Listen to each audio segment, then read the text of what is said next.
Bonjour, je m'appelle Marlène, je suis une professionnelle en relations d'aide. J'ai une formation en sexologie et une maîtrise en intervention en toxicomanie, mais j'ai particulièrement au moins 25 ans de cheminement derrière la cravate. Alors, bienvenue aux membres des fraternités anonymes, les nouveaux comme les anciens. Si vous êtes relativement nouveau sur cette chaîne, vous pourrez aller voir les autres capsules où je parle des premières étapes. On a beaucoup parlé de Dieu, de ma conception de la puissance supérieure, de ramener à l'amour toutes ces choses qui peuvent paraître un peu déconnectées et compliquées. Alors, on garde ça le plus simple que possible. Hein? Il y a un slogan dans les fraternités qui dit « Gardez ça simple ». Si jamais vous m'entendez parler de flammes jumelles, c'est un peu comme les âmes sœurs. Si vous voulez en savoir plus, vous allez sur mes autres capsules aussi. Il y a des capsules qui sont titrées avec des petites flammes. Donc, ça veut dire que c'est des capsules qui concernent particulièrement les flammes jumelles. Et il y a la capsule 101 qui vous explique entre autres, c'est quoi une flamme jumelle. Parce que certains membres des fraternités anonymes pourraient être dans un parcours de flammes jumelles et les flammes jumelles sont aussi bienvenues dans mes capsules sur les fraternités parce que je pense que les 12 étapes sont des outils exceptionnels pour quiconque fait un parcours d'éveil spirituel. Alors, vous êtes plus au courant. Les membres des fraternités anonymes, si vous vous en êtes pas rendu compte, je vous l'annonce, vous êtes dans un parcours d'éveil spirituel. Parce que c'est la seule façon, il n'y en a pas d'autre. Sinon, vous ne seriez pas en train d'écouter ces capsules-là. Peut-être que certains membres ne sont pas arrivés là encore, mais je ne crois pas. Moi, j'ai observé dans ma vie qu'à chaque fois que je me retrouve devant une personne qui va influencer mes façons de penser, ça va être une personne qui va m'amener dans quelque chose de constructif, ça va être quelqu'un avec qui je vais vibrer. J'ai une formation en Reiki aussi et pour moi, vibrer, ça veut tout simplement dire dans les énergies. C'est sûr que les énergies, souvent, ça peut faire peur, ça peut sembler déconnecté, mais en fait, on en parle beaucoup, beaucoup de nos énergies. On dit, je me suis levée ce matin, j'avais pas d'énergie, j'ai besoin de manger, ça va me donner de l'énergie. On a tous envie d'être en amour parce qu'on a full énergie quand on est en amour. Alors, quand on s'arrête à y penser un peu, c'est certain que toute la question des énergies ne se pose plus vraiment. Bon, cela étant dit, ce matin, je veux qu'on se parle de la 6e étape, je veux qu'on se parle de l'âme d'une personne et de la personnalité aussi, qu'on fasse la distinction. J'écoutais François Mascotte qui disait que lorsqu'il se rappelle de sa maman, il se rappelle d'elle comme étant une personne qui n'était pas jamais dans le jugement, puis qui voulait pas que ses enfants jugent les autres, rient des autres, se moquent. C'est ce qu'il a gardé. On lui demandait, c'est quoi ton plus beau souvenir de ta mère, à quoi tu penses quand tu penses à elle, et c'est ce qu'il a gardé. Et on a tous, à un moment donné de notre vie, vécu des expériences où on réalise que même une personne contre qui on était en colère, par exemple, il va arriver à un événement majeur, elle va tomber malade, elle va mourir. Ah, là, tout à coup, on est en contact avec l'être spirituel. Nos êtres spirituels respectifs sont en contact un avec l'autre. On n'est plus dans la confrontation des personnalités. Alors, c'est important qu'on puisse faire cette distinction-là. Donc, être dans l'amour, confier, mettons que j'essaierais de confier mes traits de personnalité que moi je juge négatifs à une puissance supérieure, bien, ça pourrait être d'essayer de confier ça à l'amour. Ça semble facile comme ça, Mais moi, pour en avoir fait l'exercice, puis pour en faire l'exercice encore à chaque jour, essayez de rester dans le non-jugement, dans la parole impeccable. Chaque fois, dans mon cas, moi, ce que je fais, c'est que quand je me rends compte que je suis en train d'avoir des pensées négatives par rapport à quelqu'un, je lui envoie de la lumière, je lui envoie des belles énergies de lumière et d'amour, même si au début, maintenant j'avoue que c'est rare que ça m'arrive, là, mais au début, des fois j'étais comme ça me tentait pas du tout, là, quand j'ai commencé à faire cet exercice-là. N'importe qui m'aurait dit envoie-lui de l'amour, j'aurais fait comme ouais, ok, pas sûr que ça me tente, mais encore une fois, je vous le dis souvent, ne me croyez pas, essayez-le. Déjà en partant, quand on envoie des énergies d'amour, ça nous pacifie. Ça nous met dans une ambiance où est-ce que on est plus paisible, on est plus en paix, on est plus zen. Et à partir de là, ça calme. C'est sûr que dans le cycle de la colère, parce que quand on se parle de nos traits de caractère, on va se parler beaucoup de l'aspect colérique de notre personnalité. Et dans nos traits de caractère colériques, on a souvent un manque, je dirais, de compréhension de ce qui est en train de se passer dans notre corps. Alors, très souvent, on aurait besoin de respirer. Alors, c'est un petit truc que je vous donne en passant. Quand vous vous sentez en colère ou pire, impulsif ou agressif, c'est hyper important de respirer parce que le corps est en détresse. Quand le corps, essayez-le d'arrêter de respirer, vous allez voir que votre corps, il veut absolument sortir de là. Et une des manières qu'il va avoir de sortir de là, s'il n'est pas habitué de respirer, c'est qu'il va se mettre à frapper ou à crier ou à faire des choses qui ne sont pas adéquates. Donc, juste le principe de respirer est absolument très important. Et confier nos traits de caractère à une puissance supérieure, ça peut aussi vouloir dire ça. Ça peut vouloir dire, je respire, puis je mets de l'amour dans ça. C'est pas obligé d'être déconnecté de la réalité. Ça peut être juste ça. Ça peut être juste de dire, oui, j'y en veux. Je peux vous dire que j'en ai eu des personnes dans ma vie, des relations toxiques, où est-ce que vraiment, je ne savais pas par quel bout prendre ça, là, parce que ça venait me chercher dans toutes les fibres de mon corps. Mais il y a un début à tout, puis le début, c'est ça. Respirer, mettre de l'amour dans tout ça et revenir à soi. Bon, on a chacun nos méthodes pour revenir à soi. C'est important, oui, c'est le fun d'aller jouer au hockey, d'aller faire du sport, de se défouler, mais on a tous un jour ou l'autre besoin de faire de l'introspection. Certains d'entre vous avez la possibilité de voir des thérapeutes, de voir des psychologues, des sexologues, de voir des personnes qui font de la relation d'aide, mais c'est pas donné à tout le monde.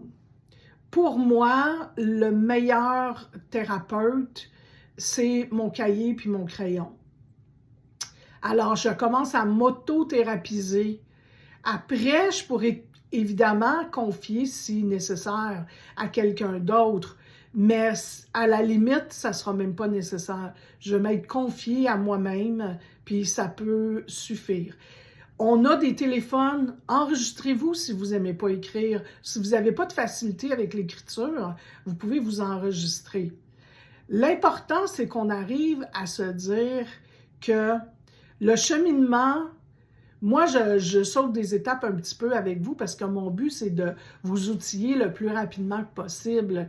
Mais je peux vous dire que mon souhait, c'est que vous en arriviez à réaliser que vous manquez d'amour pour vous-même et que vous commenciez à construire là-dessus. Parce que c'est la fondation de tout. Puis même si on le sait avec notre tête, très souvent, surtout les masculins qui avaient pris l'habitude de vous couper de vos émotions, vous avez eu de la peine, vous avez été dans votre enfance, vous avez vécu des choses qui ont fait qu'à un moment donné, vous vous êtes coupé de vos émotions. Ceux qui ont consommé, ben c'est encore pire parce que vous avez vraiment utilisé des substances pour ne pas ressentir vos émotions. Malgré que je dis ça, il y a certaines personnes qui n'ont pas consommé, mais qui sont devenues tellement rigides intellectuellement, puis qui ont bloqué complètement avec le cœur, que c'est pas tellement mieux non plus. Alors, si vous êtes dans la colère, c'est possiblement parce que vous êtes dans des relations toxiques, surtout l'agressivité. C'est tout à fait humain, c'est tout à fait normal. C'est important pour moi que vous compreniez bien que je ne suis pas là pour vous juger. Je suis là parce que j'ai passé à travers ces choses-là moi aussi, puis que moi, c'est mon réflexe dans la vie. Qu'est-ce que tu veux? Je travaille en relation d'aide, j'ai fait ça toute ma vie. Quand je trouve des solutions, quand je trouve des outils qui vont faire en sorte que, moi je me dis, si j'avais eu ça, il me semble que j'aurais souffert moins longtemps, ben mon premier réflexe, ça va être de me retourner puis d'aller partager ça avec les gens que j'aime. Fait que maintenant, j'ai la chance d'avoir cet outil qui est YouTube, qui sont mes capsules, pour le rendre un peu plus universel. Fait que mon but à moi, c'est vraiment d'essayer de vous éviter, dans la mesure du possible, une souffrance qui s'éternise. Il y a des gens qui arrivent à avoir des idéations suicidaires. Là-dessus, je vous ramène absolument à ma première capsule. Si jamais vous avez des idéations suicidaires, homicidaires, ou que vous sentez que vous allez faire un acte répréhensible, retournez voir ma première capsule. Il y a dedans, cette capsule-là, les outils qu'il faut pour sortir de là, parce que je ne peux pas évidemment répéter à chacune des capsules les mêmes affaires, ça deviendrait redondant. Donc, je vous ramène à l'amour qu'on a ou pas pour soi-même, puis que quand on est dans des relations toxiques, bien, c'est parce qu'on ne se respecte pas. Donc, comment ça se fait que je ne me respecte pas? Comment ça se fait que je vis ma vie entourée de personnes ou d'une personne? Moi, j'ai déjà eu une personne là, dans mon niveau, ma vie professionnelle, il n'y en avait rien qu'une, je la voyais juste quelques heures par semaine. En plus, c'était un travail à temps partiel. Cette personne-là, elle m'a tellement fait travailler. Fait que c'est sûr que dans les personnalités, j'ai eu souvent envie de la zigouiller, mais aujourd'hui, je peux vous dire, cette personne-là est décédée, puis j'ai participé à faire une cérémonie pour elle quand elle est décédée, et j'étais déjà en paix là, avec tout ça. Mais je la voyais, je le disais à ma marraine, je la voyais 3 heures par semaine, puis elle réussissait à me bousiller ma semaine au complet. Fait que c'est pas normal, ça. Il y a des choses que vous allez retrouver. C'est sûr que vous allez revenir aux grandes blessures. Si vous ne connaissez pas les grandes blessures, je vous suggère fortement d'aller voir sur le net quelles sont les blessures, l'abandon, le rejet, la trahison, etc. Il y a 5 grandes blessures et il y a d'autres blessures, bien évidemment, qui vont aussi venir chercher chez nous des émotions intenses et bien malheureusement, très souvent, quand on est dans des relations toxiques, il n'y a pas que l'autre qui est toxique. On est aussi toxique pour l'autre. Alors, c'est sûr qu'on peut fuir.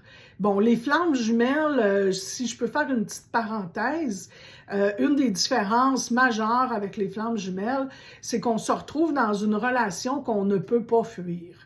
On va le fuir là, pendant des années, on va aller se cacher un peu partout, mais on va être habité, on va continuer d'être habité par ces relations-là. Donc, ça va arriver à tout le monde. Mais quand on n'est pas dans une relation de flamme jumelle, normalement, après quelques semaines, quelques mois, quelques années au maximum, on va avoir coupé complètement avec la personne. Ce qui ne veut pas dire qu'on va avoir réglé nos problèmes. Ça ne veut pas dire ça du tout. C'est ça la différence avec les flammes jumelles. C'est comme un peu si la puissance supérieure, elle nous disait « Oh non, non, non, non, tu t'en vas pas. Tu restes là, puis je vais te le faire ressentir jusqu'à temps que tu réalises qu'est-ce que tu as à aller soigner toi. » Tu ne peux plus dire. Et ça, si tout le monde le faisait, on n'a pas besoin d'être flamme jumelle pour faire ça. Si tout le monde était capable de dire qu'est-ce que cette personne-là vient déclencher en moi. Parce qu'en fait, la personne, elle, nous, on a comme un espèce de gros bouton, là, on peut se le mettre sur l'épaule, puis elle vient peser sur le bouton une fois de temps en temps, et nous, on se met à réagir. Mais c'est nous qui l'avons, le fameux bouton. Fait que si on est toujours en train de lui présenter pour qu'elle puisse venir peser dessus, si on le cache pas, si on n'est pas... puis si on le travaille, il peut pratiquement disparaître, le fameux bouton. Mais on doit travailler sur nos personnalités. Donc, la 6e étape est extraordinaire pour ça, parce qu'elle vient nous dire... Confie-toi à l'amour. Ce que tu n'aimes pas de toi, confie-le, envoie des belles énergies d'amour, respire là-dedans, accepte de sentir cette émotion-là et pose-toi la question, qu'est-ce que tu peux faire avec ça? C'est sûr que quand je suis dans des énergies, dans mes traits de caractère, si, mettons, comme la patience, si au lieu de respirer, puis d'être patiente, je vais me mettre à crier sur l'autre, ou me mettre à avoir raison sur l'autre, ou me mettre à garrocher des objets, ou aller consommer, etc. Je pense que vous savez très bien tout ce qu'on peut faire pour ne pas se réapproprier nos responsabilités. Bien, ça ne va pas régler nos problèmes de comportement. Puis la prochaine fois, tout ce que ça va faire, c'est qu'on va avoir envie de refaire la même chose. Donc, d'une fois à l'autre, on ne règle rien du tout. Ce qui est important, c'est qu'on se dise, au moment où ça arrive, OK, là, je suis dans mes traits de caractère que moi, j'aime pas. Je suis orgueilleuse, je suis jalouse, je suis envieuse, etc. Je suis impatiente. Qu'est-ce que je peux faire avec ça? Bien, le minimum, c'est de ne pas faire vivre à l'autre. Ça, c'est le minimum. Puis pourtant, quand on est dans nos comportements d'humains, le minimum, il est bien, bien loin, là. Très souvent, c'est même le contraire. Le premier réflexe, ça va être de trouver que c'est l'autre qui n'est pas correct. Bien, l'autre, s'il y a des comportements toxiques, c'est sûr que c'est pas correct. Ça reste ses comportements. Hein? On fait la différence entre la personnalité puis l'âme de la personne. Et donc, ça lui appartient. Moi, ce qui m'appartient, par ailleurs, c'est de prendre soin de soi, oui, c'est de prendre soin de moi, de m'occuper de qu'est-ce qui est en train de se passer, puis qu'est-ce que je peux faire avec ça. Puis croyez-moi qu'à force de le faire, les réflexes se développent. C'est comme n'importe quoi.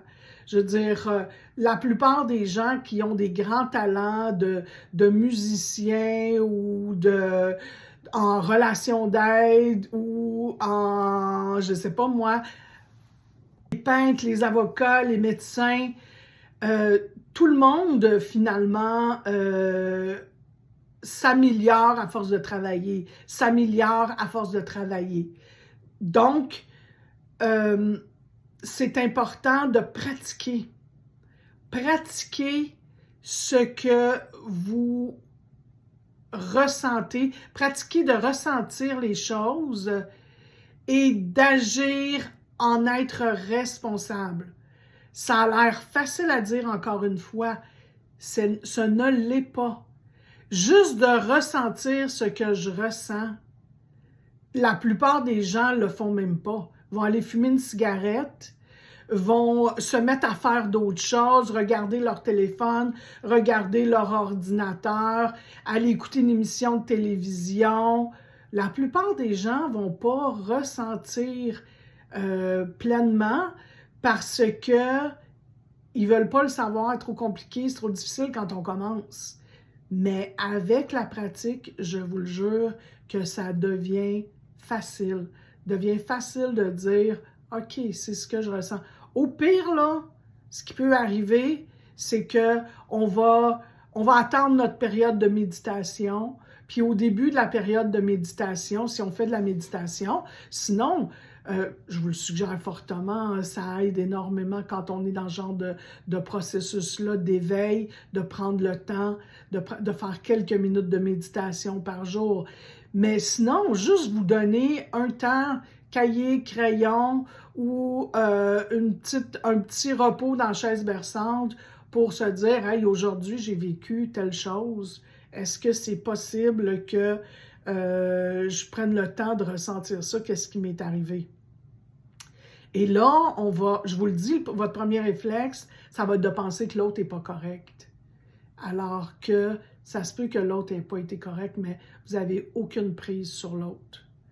Ce que vous avez une prise, par exemple, c'est de voir qu'est-ce qui fait. Par exemple, si vous avez un patron toxique, ben, vous allez être obligé à un moment donné de soit régler le problème avec lui, d'aller le voir, d'en discuter, d'essayer de trouver des solutions ou de quitter votre emploi et d'aller travailler ailleurs. Oui, ça se peut, ça dépend de son niveau de toxicité, mais il faut être deux pour danser le tango. Alors, si vous avez fait aucun effort pour essayer de régler les problèmes, vous ne pouvez pas présumer que la relation est toxique puis qu'elle va rester toxique tant et aussi longtemps que vous n'êtes pas allé regarder vos traits de caractère. C'est sûr que si vous regardez vos traits de caractère puis que vous ne les acceptez pas, vous ne les mettez pas dans l'amour, vous ne les confiez pas à la puissance supérieure parce que votre ego est trop fort.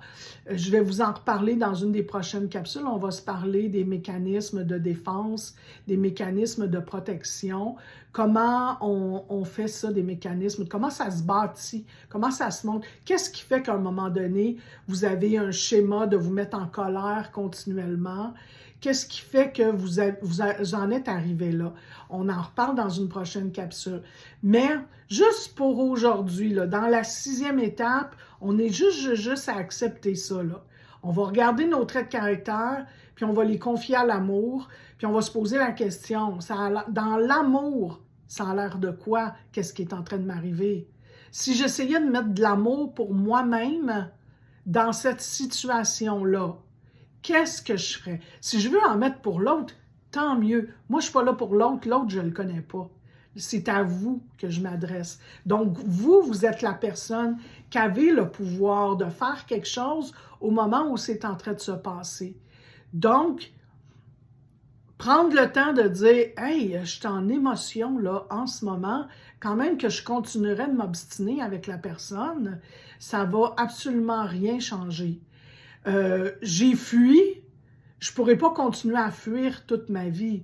Je vais un jour devoir regarder, observer, analyser qu'est-ce qui m'arrive, qu'est-ce qui se passe, parce que ça ne va pas se régler tout seul. Et oui, on va rester des êtres humains, puis on va rester des personnes avec des émotions, puis c'est tant mieux parce que nos émotions ont aussi des fonctions positives, même les émotions qu'on qualifie parfois d'être négatives. Par exemple, la colère, on va la garder, la colère. Si on se met en colère contre quelqu'un, parfois, c'est tout à fait normal qu'on lève le ton un peu. Moi, il y a déjà quelqu'un qui m'a dit « Tu es une intervenante en relation d'aide, tu n'es pas supposée de lever le ton avec moi. » J'ai répondu à la personne « Ben, si je lève pas le ton puis que je te parle sur le même ton tout le temps, tu réaliseras pas que je suis en colère. Puis dans 3 semaines, quand je vais te dire « C'est fini, on passe à d'autres choses, tu comprendras pas. » Parce que tu n'auras même pas réalisé que j'étais en colère. Fait que oui, je peux monter le ton là, comme je le monte en ce moment. Là. Pas me mettre à crier sur quelqu'un, mais monter le ton un peu, puis démontrer dans mon langage non verbal que je ne suis pas contente. Oui, je peux faire ça, mais je dois le faire dans le respect, par exemple. Dans le je, hein, on a souvent entendu parler de parler au je, parce que le tu tue. Donc, quand je tutoie l'autre, je suis en train de dire c'est toi le pas correct. Alors, dans le je, comment moi je me sens, j'ai le droit de dire ça. J'ai le droit de le dire même avec un air fâché, puis j'ai le droit de le dire avec un ton qui est supérieur au ton que j'utilise d'habitude, oui, mais je peux le faire dans le respect. Au début, je vais peut-être avoir de la misère à le faire dans le respect. Je vais peut-être être obligée de dire à l'autre, mon ton était inadéquat pour ce que j'avais à te dire. Parce que c'est sûr aussi que ça dépend ce qu'on a à dire. Si on a à dire à l'autre que ça nous a dérangé qu'elle ne fasse pas la vaisselle, ben je pense pas que ça exige un ton extraordinaire. Par contre, si la personne m'a réveillée à 3-4 heures du matin, puis que ça fait plusieurs fois qu'elle le fait, c'est certain que, parce qu'elle ne fait pas attention, puis qu'elle n'est pas respectueuse, ben c'est certain que je vais peut-être avoir à monter le ton un petit peu plus. Cela étant dit, des fois, l'humour passe mieux aussi, mais il faut c'est important d'être clair dans ce qu'on dit, puis de s'assurer que la personne, elle a bien compris. Puis pour que la personne, elle ait bien compris, c'est important de lui demander qu'est-ce qu'elle a compris de ce qu'on vient de lui dire. Parce que des fois, on pense que l'autre a compris, mais l'autre n'a rien compris du tout, là. Donc, c'est important d'aller voir qu'est-ce que tu as compris dans ce que je viens de te dire. Fait si on récapitule un peu, je vois que je vis des émotions, le ton monte ou j'ai envie de me mettre à pleurer ou bon, peut-être que des fois, pleurer, ça peut faire du bien. Je vous laisse vous-même voir qu'est-ce qui vous met mal à l'aise de vivre devant l'autre. Et qu'est-ce que vous, tout de suite, là, la petite voix vous dit « Oh boy, là, ça marche pas, là, ça s'en va pas du bon côté. » Qu'est-ce qu'on peut faire? Respirer. Je vous le jure que si Dieu, si la puissance supérieure, si l'amour a une chance de rentrer en vous, ça va être par la respiration. Croyez-moi pas, essayez-le, vous allez voir.